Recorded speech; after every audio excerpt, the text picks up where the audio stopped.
So the Founders Forum, 10 years old, big event starting today. How do you look back on the last 10 years? What's been achieved?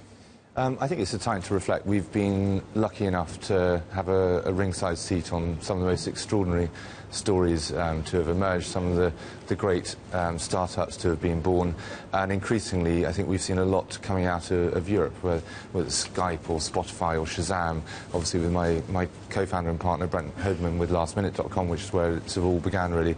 I think it's a reminder that London is an important gateway to the rest of Europe and elsewhere in the world, that London and America, particularly with the relationships that have been formed by people like Bloomberg, are very important.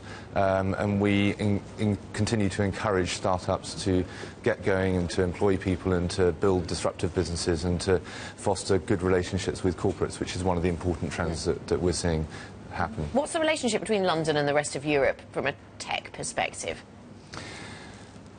I think we are a gateway.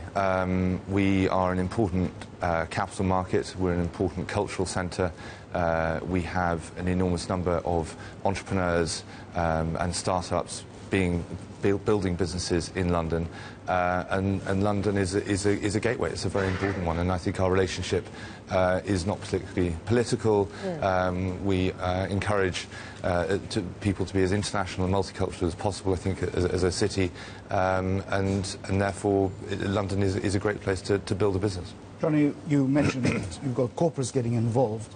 Over the 10 years, have you seen a shift in corporates helping startups? Are they beginning to absorb them more into the mainstream, or do startups still remain the outsiders and then the corporates only figure out that they're a great story after they've become a great story? No, I think one of the trends that we've seen over the last 10 years, and certainly something we've tried to encourage, we just launched a report yesterday with Nesta on how to try and encourage that relationship between corporates and startups to understand and embrace innovation and disruption better. It's an ecosystem where both parties need each other, and certainly at the Founders Forum, with some of the consulting services we're doing with Founders Intelligence, and as an ecosystem of the Founders Forum attendees themselves, it's all about how startups can work with corporates to actually see how this sort of disruption and innovation can be embraced and build great projects together. The relationship is critical. Yes, there are some startups who can go on and remain independent for their entire lives, but actually, in most cases, the relationship between corporate and fast-growing businesses is critical. And do you still think that Europe, but particularly the UK, can compete on a serious way with startups in the United States? In other words, has the United States lost the edge in terms of technological startups to Europe as well as to the Far East?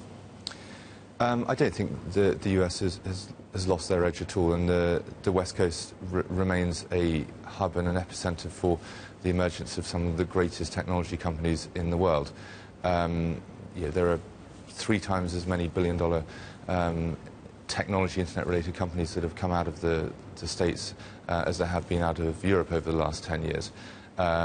Interestingly, there have been 9 times as many IPOs, by the way, which to your world is interesting in terms of where the capital sits. It's still, a lot of it is coming from America, although we've seen a lot of that now shift towards Europe. And I think, to answer your question, one of the reasons that we've seen that shift is that as a lot of the hardcore technology is being commoditized, actually other important traits have been important to the startup of an internet or technology company, and whether it's the creative industries or other sectors, actually Europe has a lot of skills that can help start up new businesses. And what excites you about the startup businesses that you're looking at, talking to, Jonnie? Is it all about fintech in London for you right now? I know that's an area of interest to you. Look, I think fintech is fascinating, and I think the financial world is ripe for disruption and change, and the numbers involved and the infrastructure involved is so vast that disruption and innovation is coming from within it and from outside it. One of our attendees is Nick Hungerford, who I think has regularly been on here. Nutmeg, yes. Nutmeg. He's a classic example of an incredibly successful, bright entrepreneur building a disruptive asset management business in this space, and I'm sure he'll have a big impact. And there are lots of examples of other fast-growing fintech companies that are emerging. But I think actually what's interesting about London, going back to the other question, is its other sectors. It's the creative industries. which, of course, London and the UK are so well known for, that actually are seeing huge sort of digital impact across those. TV production, film, content of all kinds are being disrupted and are embracing digital, and we're seeing some really interesting businesses growing in those areas. And actually, it's that marrying of different sector skill sets with digital disruption which we find one of the most interesting things. Digital disruption so permeates through a number of different sectors.